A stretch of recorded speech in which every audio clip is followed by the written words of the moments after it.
Hoje a gente vai mergulhar a fundo num material, olha, fascinante que chegou pra gente, que é, no mínimo, audaciosa.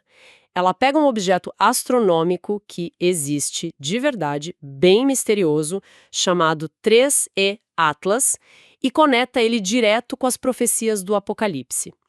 Nossa missão aqui é meio que desmontar essa engrenagem, sabe? Entender as peças que eles propõem para o objeto, até as consequências que a teoria joga lá para 2025.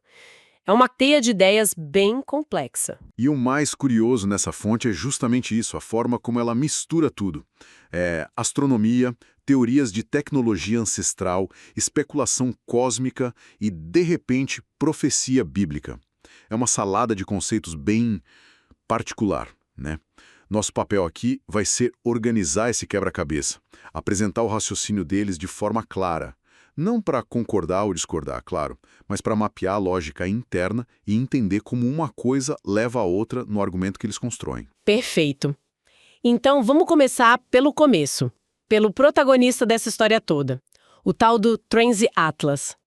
O que ele tem de tão especial que chamou a atenção não só dos cientistas, mas, claro, dos criadores dessa teoria? Bem, a narrativa toda se apoia em duas anomalias que, segundo eles, deixam a comunidade científica de cabelo em pé. A primeira é a idade. As estimativas que o material cita sugerem que esse objeto viaja pelo espaço há, talvez mais de 7 bilhões de anos. Espera aí, 7 bilhões de anos. Isso é mais antigo que o nosso Sol, mais antigo que o planeta Terra. Como algo assim é possível? De onde teria vindo a energia para uma viagem tão longa? Essa é exatamente a pergunta que a fonte usa como ponto de partida. Como um objeto, sei lá, um cometa, manteria sua integridade e energia por tanto tempo? E eles adicionam um segundo fator: medições de massa que indicariam que o 3Albatros é oco por dentro. Então a gente tem um objeto ancestral, oco, e que viaja há bilhões de anos. Para quem escreveu essa teoria, a conclusão é óbvia. Não pode ser um fenômeno natural. Ok, então a explicação deles não é geológica ou astronômica no sentido que a gente conhece. Para onde eles vão com isso? Eles vão direto para a ficção científica. A proposta é que o objeto se autoabasteça com um motor. Um motor movido a reações nucleares contínuas de matéria e antimatéria. Matéria e antimatéria. Isso soa tipo tecnologia de dobra espacial de Star Trek. É algo que a nossa ciência hoje consegue fazer? Nem de perto. O texto faz questão de frisar isso, sabe? A nossa ciência mal consegue teorizar como manipular antimatéria de forma estável para gerar energia. Então, ao propor esse tipo de motor, a fonte está fazendo uma afirmação crucial. O 3E Atlas não é uma rocha espacial, é um artefato. Uma criação tecnológica intencional e de um nível que está muito, muito além da nossa compreensão. Certo. Se é um artefato, a próxima pergunta é óbvia. Quem construiu? A fonte se arrisca a dar o nome para os criadores? Sim. E é aqui que a história sai da nossa galáxia e até do nosso universo. A narrativa diz que os criadores são uma civilização chamada Turma de Morensô, e eles teriam desenvolvido essa tecnologia há mais de 7 bilhões de anos, e não seriam deste universo. Sim, ela descreve uma cosmologia própria. Nesse universo vizinho, a vida teria surgido primeiro, mas numa forma diferente da nossa. Uma vida baseada em plasma. E lá existiriam seres que eles chamam de arcontes, os donos dos céus. Pelo que o texto diz, esses arcontes normalmente são bem reservados. Mas a chegada do 3E Atlas aqui no nosso sistema solar teria colocado eles em estado de alerta, em conclave permanente. E por que eles estariam tão preocupados? Se eles são os donos dos céus de lá, não deveriam ter as respostas? Aparentemente não. A preocupação deles, segundo a fonte, é a mesma dos governos aqui na Terra. Eles reconhecem a tecnologia, sabem que é algo antigo e poderoso, mas não fazem a menor ideia de qual é o propósito da visita. O objeto seria uma espécie de batedor, uma sonda de reconhecimento enviada pela Turma de Morensô a Eras. E a tecnologia de plasma e antimatéria teria sido a solução genial para criar algo que pudesse transitar do universo deles para o nosso, que é material sem se destruir no processo. com uma sonda de reconhecimento de outro universo. A história já é incrível por si só, mas eu sei que eles não param por aí. Como é que eles conseguem conectar essa saga cósmica com um livro escrito há 2000 anos na ilha de Patmos? Qual é a ponte para o Apocalipse? A ponte é uma figura chamada Sofia. Na mitologia da fonte, Sofia seria uma entidade que participou da criação do Tresas Atlas, junto com a tal turma de Morensô, lá há bilhões de anos. E numa reviravolta impressionante, o texto afirma que essa mesma Sofia teria muito tempo depois usado o apóstolo João para escrever o livro do Apocalipse, encerrando ali um roteiro codificado sobre a sua própria vinda futura. Então o Apocalipse não seria uma profecia sobre o fim do mundo, mas um tipo de cronograma cósmico para a chegada dessa tal de Sofia? Exatamente. E a chave para decifrar esse cronograma estaria numa passagem específica, a meia hora de silêncio que se fez no céu, que é mencionada no capítulo 8 do Apocalipse. Certo, meia hora de silêncio. Imagino que eles não interpretem isso como 30 minutos literais, né? Como isso se traduz para nossa linha do tempo? De jeito nenhum. Para eles, essa meia hora é um período profético, uma era. E o argumento deles é que essa era começou num dia que todo mundo conhece, 11 de setembro de 2001, com a queda das Torres Gêmeas. A fonte traça um paralelo direto entre esse evento e a queda da Babilônia descrita no Apocalipse. É um salto e tanto. Qual é a lógica que eles usam para justificar essa conexão tão específica entre um evento moderno e um texto antigo? A lógica que eles apresentam é simbólica. A Babilônia do Apocalipse é interpretada como um símbolo do poderio econômico e militar do Ocidente, sabe? A queda das torres, portanto, marcaria o início do fim dessa hegemonia, o começo do silêncio profético. E esse período, segundo eles, englobaria os eventos que vieram depois, as guerras no Afeganistão, no Iraque e, mais recentemente, na Ucrânia, que eles alinham com os capítulos 17, 18 e 19 do Apocalipse. E quando essa meia hora termina? De acordo com os cálculos da fonte, ela termina em 2025. A chegada do 13 Atlas é o evento que rompe o silêncio. Seria o som da 7ª trombeta. E por quê? Porque seria a primeira vez que um evento anômalo seria tão visível, tão inegável que os governos do mundo não conseguiriam mais esconder ou explicar com o que a fonte chama de negacionismo barato. E eles trazem isso para acontecimentos bem recentes, certo? Mencionam datas e movimentos do objeto que teriam acontecido agora. Sim, a teoria se ancora em eventos supostamente atuais para ganhar urgência. Diz que em 29 de outubro, o objeto atingiu o periélio, seu ponto mais próximo do Sol. Mas, de forma muito conveniente, ele estava posicionado atrás do Sol, longe dos nossos telescópios. O que, na visão deles, sugere uma manobra intencional. Exato. Talvez para se reabastecer com energia solar ou para fazer algum tipo de ajuste sem ser observado. A fonte alega que o objeto já teria feito uma manobra de frenagem perto de Marte, o que é um comportamento impossível para um cometa comum. A aproximação máxima da Terra estaria prevista para 19 de dezembro, mas o detalhe mais explosivo que eles apresentam como fato é outro. E qual seria? Uma mensagem. O texto afirma que em 17 de outubro, o 3 Atlas começou a transmitir um sinal, um pulso de 11,3 segundos, repetido a cada 47 segundos, e que diversos radiotelescópios na Terra teriam captado esse sinal e estariam agora numa corrida frenética para decodificar. Uau! Uma mensagem alienígena. Isso muda tudo. Diante desse cenário, objeto artificial, mensagem sendo decodificada, profecia se cumprindo, o que a fonte diz que vai acontecer a seguir? Ela apresenta 3 possibilidades, 3 hipóteses para o futuro imediato. A hipótese A é a cortina de fumaça. Basicamente, o objeto passa, os governos o classificam oficialmente como um cometa estranho, mas inofensivo, a mídia repercute essa versão e nada acontece. A vida segue. A hipótese do não foi dessa vez. E a segunda? A hipótese B é a revelação suave. Nesse cenário, o 13 Atlas faz algo espetacular e inegável.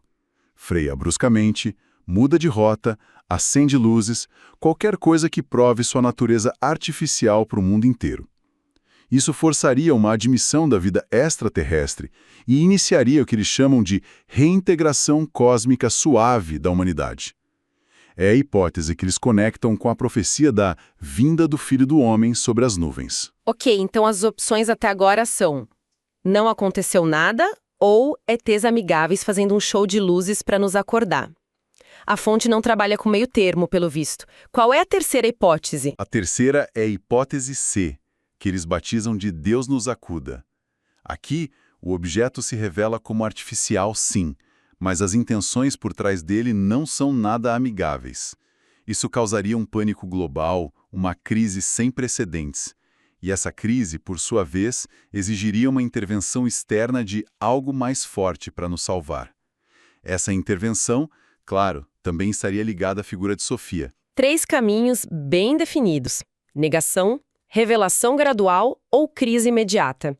Diante disso, qual é a grande conclusão da fonte? Onde isso tudo nos deixa? A conclusão deles é categórica. O prazo acabou. A meia hora de silêncio terminou. Entramos na era da revelação cósmica. E a principal característica dessa nova era é que a verdade não virá mais por palavras de profetas, padres ou médiuns, mas por fatos, por eventos concretos que todo mundo vai poder ver no céu. A revelação será imposta, não mais sussurrada. E nós, a humanidade, estamos prontas para isso? Qual é a avaliação que eles fazem da nossa condição atual? A avaliação é brutalmente crítica. O texto afirma que a nossa geração está completamente despreparada. Ele usa termos fortes, dizendo que estamos infectados por fé religiosa infantil e por uma obediência cega a sistemas que nos desestimulam a pensar. A capacidade de ter um pensamento crítico e autônomo teria sido atrofiada. É uma visão bem pessimista. Quer dizer, então, que, na visão deles, não há mais tempo para se preparar? O jogo já está jogado? Em grande parte, sim. A fonte apresenta uma ideia bem determinística, a de que cada pessoa no planeta já estaria definida num diapasão de frequência vibratória. É uma forma de dizer que as pessoas já se alinharam por suas escolhas de vida a uma frequência de dignidade ou indignidade, de propensão à harmonia ou à discórdia. O tempo de escolher um lado teria, de certa forma, acabado. Isso é bem pesado. Não há mais esperança, então. Não é bem assim. Eles apontam os anos de 2026 e 2027 como definitivos para o desenrolar de tudo isso. E nesse contexto, eles citam um ditado japonês que oferece um vislumbre de agência pessoal. O melhor momento para plantar uma árvore foi há 20 anos. O segundo melhor momento é agora. A metáfora é clara, né? O cultivo de valores internos, de consciência, deveria ter começado muito antes. Mas, para quem ainda não começou, a última oportunidade é agora. A janela está se fechando, mas ainda não se fechou completamente. Entendi. Então, para amarrar tudo, o que a gente tem é uma teoria que parte de um objeto astronômico real, o define como uma sonda ancestral de outro universo e diz que sua chegada cumpre uma profecia do Apocalipse, marcando o fim de uma era em 2025 e nos colocando diante de 3 futuros possíveis e radicais. Exatamente. Mas eu acho que o insight mais poderoso aqui não é a profecia em si, nem os ETs ou antimatéria.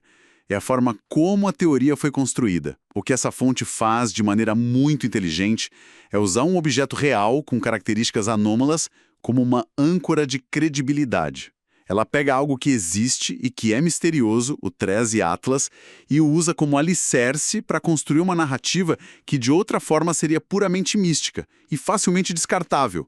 É uma tática narrativa fascinante para tornar o extraordinário um pouco mais palpável. Uma forma de misturar fato e ficção a ponto da gente não saber mais onde um termina e o outro começa. Exato. E isso nos leva a um último pensamento que a própria fonte provoca.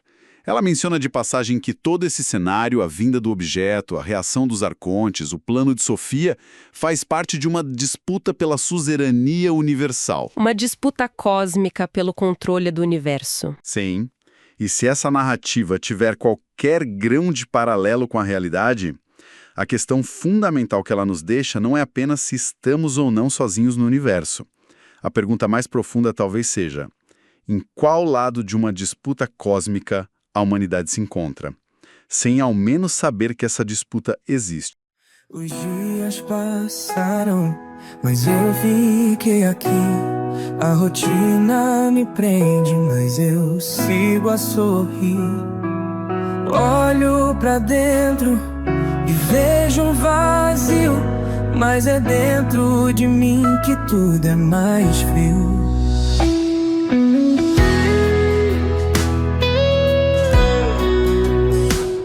O relógio marca a hora, mas parece não andar. A vida segue o mesmo caminho, mas nada é igual. Fico pensando em tudo que já vivi. Nada mudou, mas eu já não sou mais eu. Nada mudou, mas tudo mudou. O que eu sentia agora é só lembrança. Coração vazio, mas a alma canta. Nada mudou, mas tudo mudou. O que eu sentia agora é só lembrança. Coração vazio, mas a alma canta. Nada mudou, mas tudo mudou.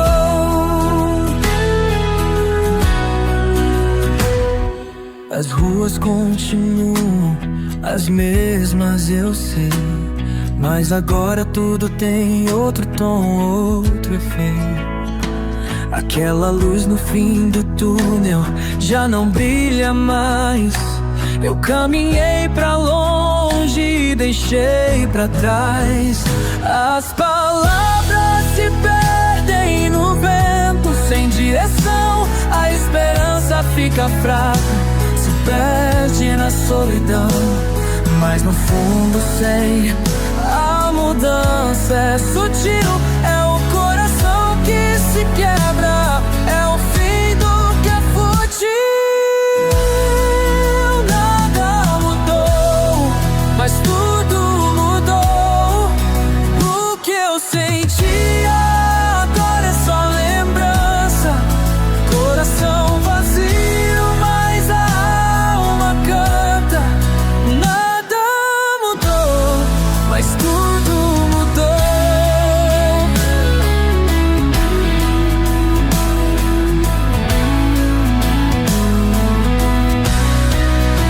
E quando o mundo parece girar devagar, eu sinto que algo em mim vai se transformar.